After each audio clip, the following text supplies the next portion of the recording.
Somebody say, praise the Lord. Hallelujah. There's a leak in this old building, and my soul has got to move. My soul has got to move. My soul has got to move. There's a leak in this old building, and my soul has got to move. I've got another building, not made by man's hands. This old building keeps on leaking, and my soul has got to move. My soul has got to move. My soul. This old building keeps on leaking, and my soul has got to move. I've got another building. Oh, yes, I do. Before too long, maybe sometime this year, I could be dead and gone.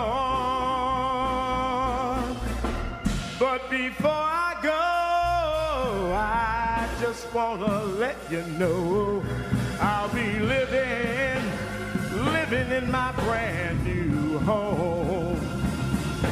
This old building keeps on leaning, and my soul has got to move. My soul has got to move. My soul.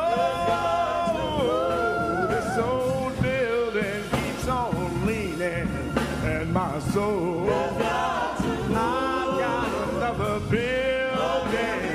Oh, yes, I do. When I can read my title clear to mansions in the sky, I'll bid farewell to all my friends, 'cause God's gonna wipe, oh, he's gonna wipe my weeping eyes. Oh, this old building keeps on sinking, and my soul has got to move. My soul has got to move. My soul has got to move. This old building keeps on sinking, and my soul has got to move. I've got another building, not made by man's hand. You know what? I'm moving. Oh, I'm moving home. I'm moving just a little closer to my brand new home. I'm gonna be with Jesus in my heavenly home. Oh, I'm moving. Oh, I'm moving home. When you hear me sing my song, I'm moving closer to home. Oh, I'm just moving. Oh, I'm moving home. When you see me praying, I'm moving closer to home. When I'm moaning, oh, I'm moving home. When I'm down on my knees, I'm moving closer to home. Oh, I'm just trying to move on. I'm just trying to move on home. When you hear me shouting, I'm moving closer to home. Oh, I got another building, not made by man's hand. I've got another building, not made by man's hand. I've got another building, not made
Okay. Hi.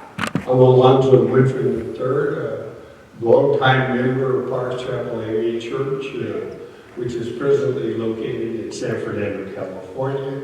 I'm here to give you a little bit of the brief history that I remember growing up in Pacoima for the beginning of Parks Chapel. First, Parks Chapel was started in February 1948 in the living room of Curtis and Adele Tyler. Parks Chapel AME Church began with a few members in the living room that decided that there should be an AME church in the valley. I joined Parks Chapel in 1951, the spring of 1951. And I want to tell you how the Woodfins got to Parks Chapel. It started in the housing authority for Los Angeles. After World War II, there were thousands of veterans and their families that were discharged in Los Angeles. Los Angeles didn't have enough space for these veterans, so they developed public housing. The ones that affected Parks Chapel the most were Roger Young Village, which was located on the golf courses that are now at Griffith Park, and also the Barcelona homes, which were below the Hanson Dam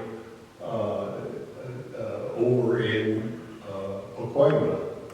So with those two housing projects, the first one in 1946, you can imagine the size of them. They were 750 Quonset huts in Roger Young Village. It housed 1,500 families, and there were about 700 families housed at Barcelona homes below Hanson Dam.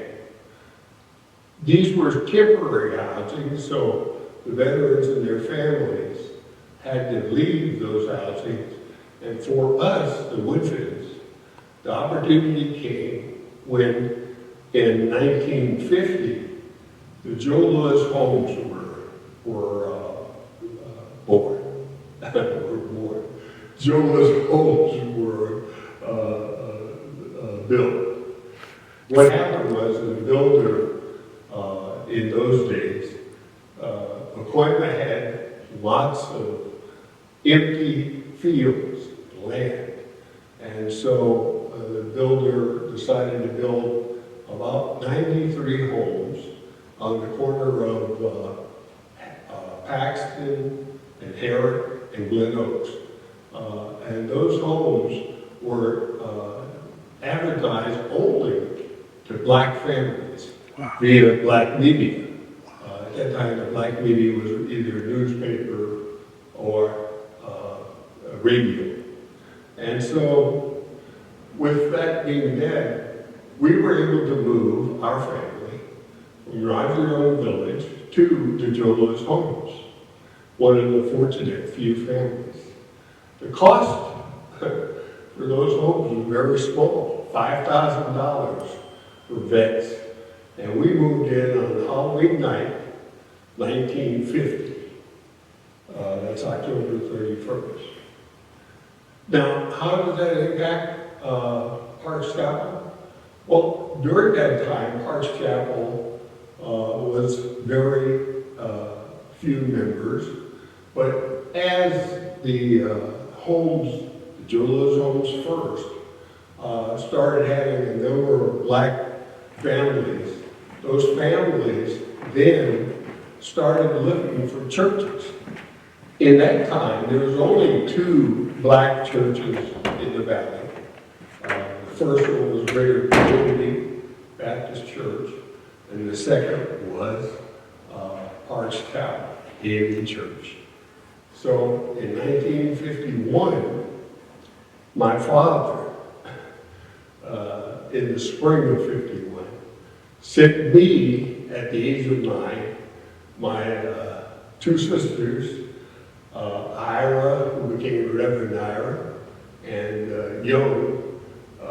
Ira was 6 and Young was 3. And he sent us out to find a church. And so what happened, of course, I was going to Pocora Elementary. I had been enrolled.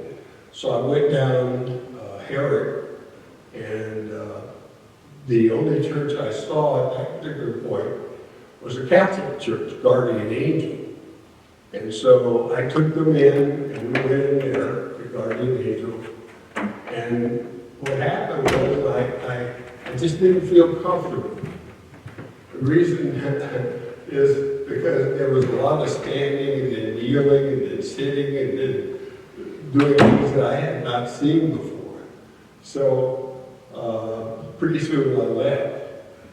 And when we left, I came back down Norris Avenue. And as I came down Norris Avenue, I found Greater Community Baptist Church. And we went in there. And that felt more comfortable. So the next Sunday, we headed out, we went to Greater Community, also on Norris Avenue. About the third Sunday, we went to Greater Community.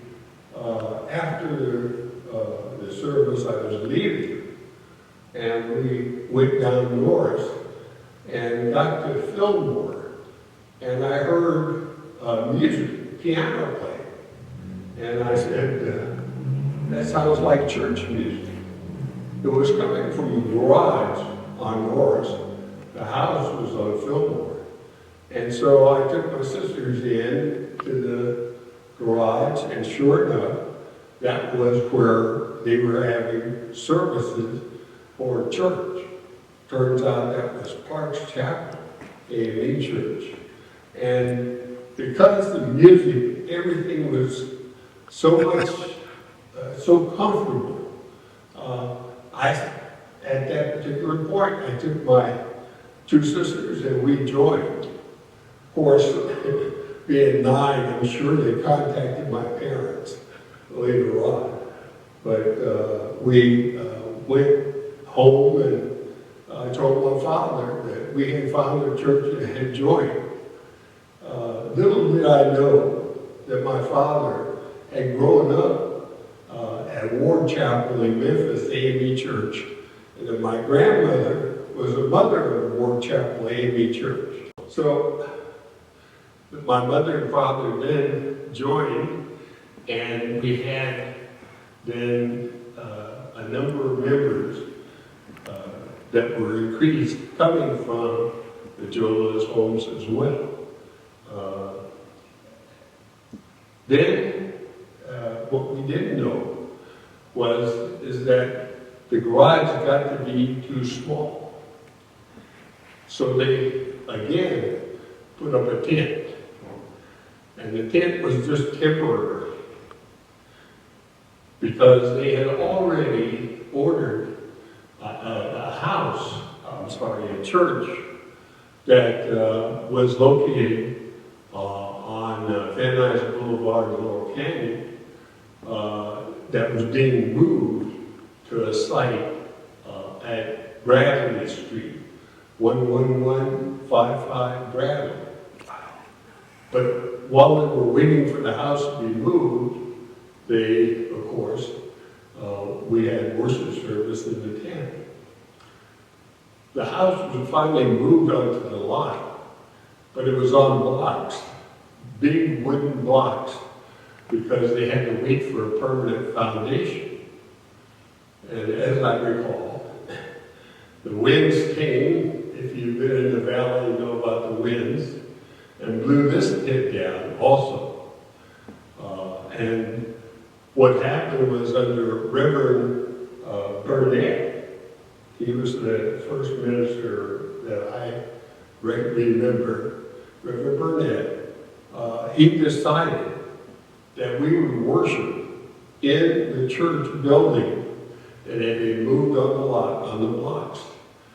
We worshiped there for probably, 4 to 5 months before a solid foundation was put down. Of course, that was not legal, but we had a great time. After the church was put down on a solid foundation, we had a number of loans that came. The AME Connectional Church provided money, about $4,000, and the trustees and the official board had to take out a loan for about $6,000. That was because this was an old wooden church, and this wooden church, of course, needs some modification in the sense of strengthening the wood.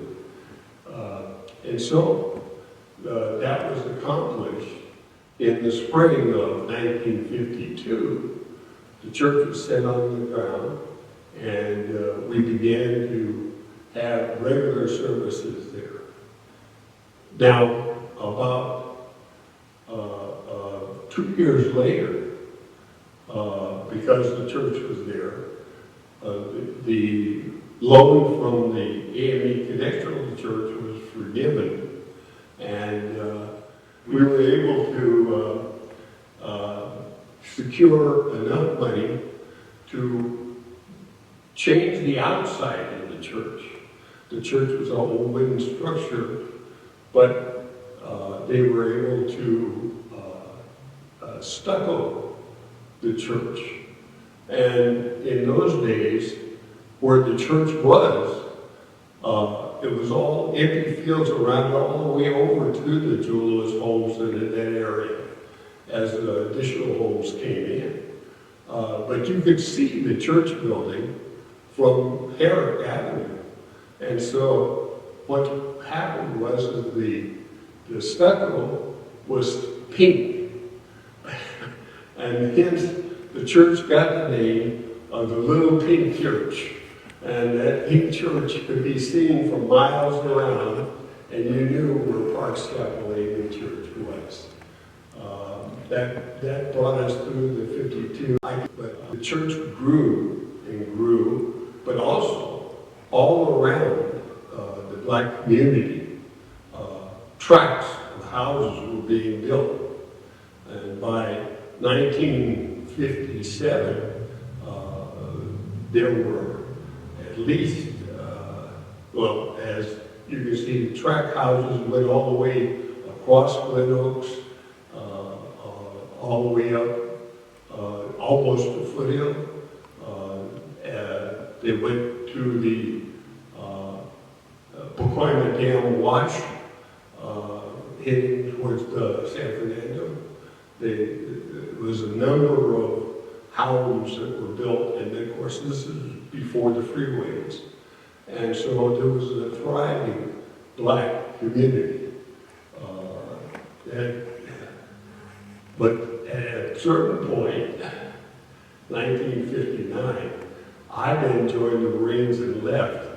But I know what was going on. The building under Reverend A.B. Henderson, about in 1963 or 4, he decided as a congregation that they should build a church on the lot and replace the old church building, the Pink Church. So they got plans and they built the church offices and classrooms so that they went around the church like a L. The church was in one spot, and on one side were the classrooms, and then they built a big fellowship hall. And that fellowship hall was on the other side of the church. It was like a L. And the sanctuary that was the Pink Church was in the middle, so that they were able to have services in the old church until the new was completed. And then services were held in the fellowship hall of the new church. And the old pink church was then demolished, and the area became empty, with the idea that we're going to build a big sanctuary there.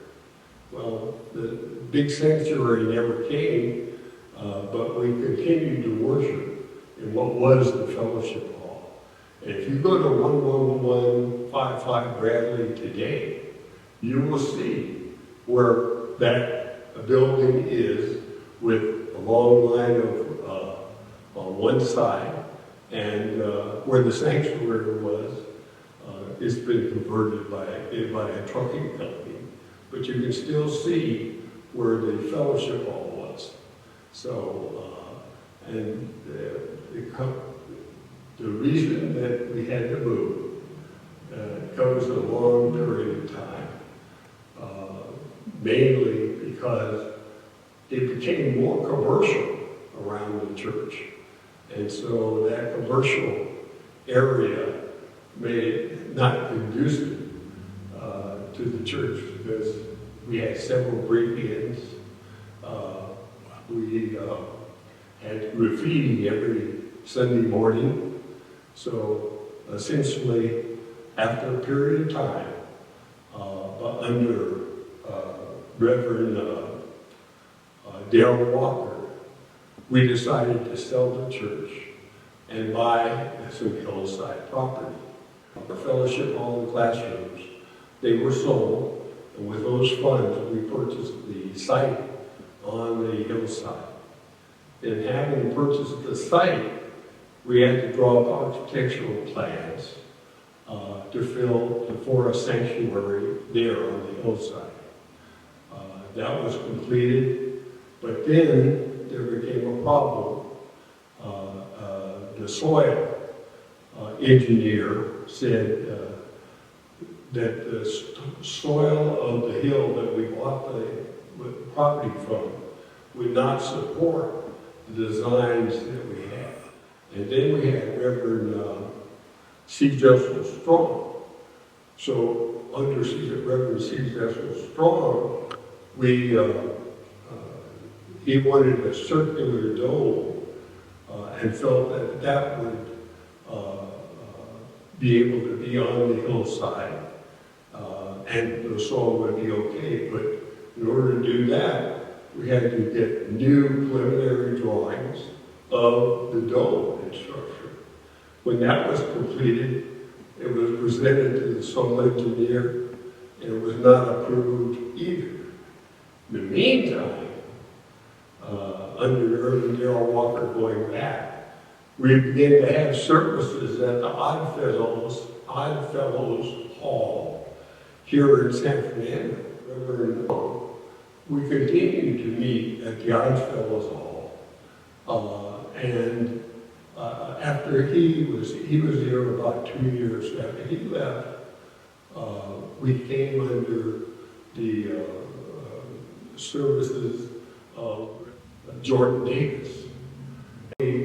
Reverend Jordan Davis became friends with the pastor of the First Presbyterian Church of San Fernando, which happens to be the building that we finally bought.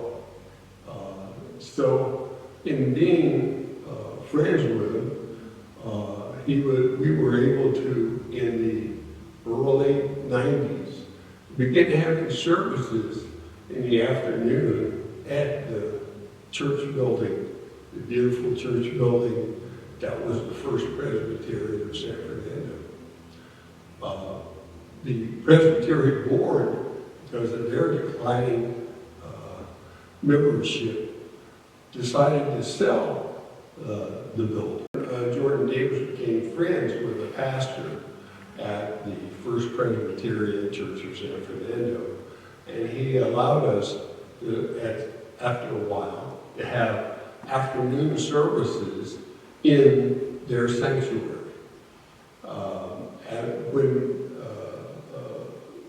the Presbyterian board itself decided to sell the church building and the adjacent school.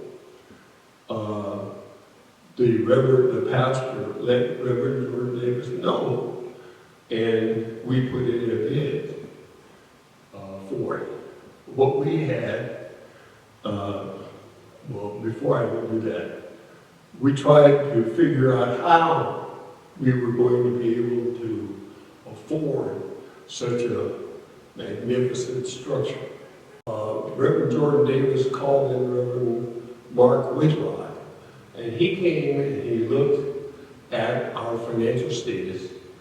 At that point, we only had $50,000 that we had. He looked at our financial statement. The fact that there was a school that was operating and the cost that the Presbyterian wanted.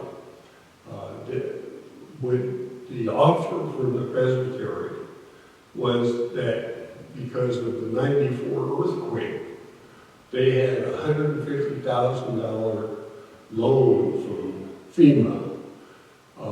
And so they wanted that plus $500,000 for the school and the sanctuary. They had more higher offers than that, but all of the other offers were to tear down the buildings and replace them with commercial buildings. They wanted it to stay as a church, so they worked with us very well, and Mark Whitlock showed us how, with the funds that we got from the school as rent, and also with our down payment and what we could pay a month, that we could afford the building. And based on that, the congregation agreed that we would purchase this building that we're now in.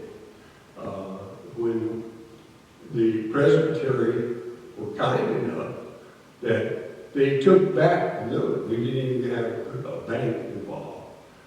After they took back the note and the funds that we had, we moved in and we became, in 1997, the owners of what is now this beautiful facility and the school.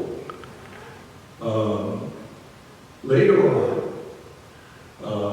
we had a problem because the school that we were depending on money from went bankrupt, in the sense that they were pulled, they had misused grant money, and they were not accredited anymore. And so all of a sudden we were faced with the problem of having to pay the presbytery, pay the FEMA note, but not have the rental income coming. This is about in the year of 2000, 2001.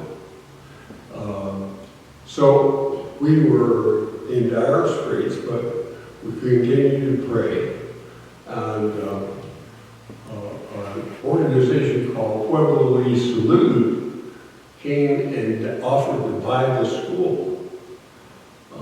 Based on that, we were able to sell the school to them for a note.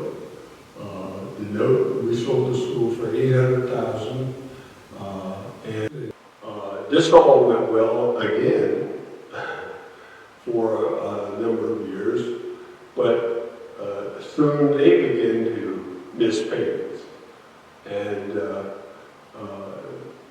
they sold the property themselves to a company called Torres Construction, and the sale of it required us, or in order to have the sale, required us to continue to hold on to the note and change it from Pueblo y Salud to Torres Construction or the school.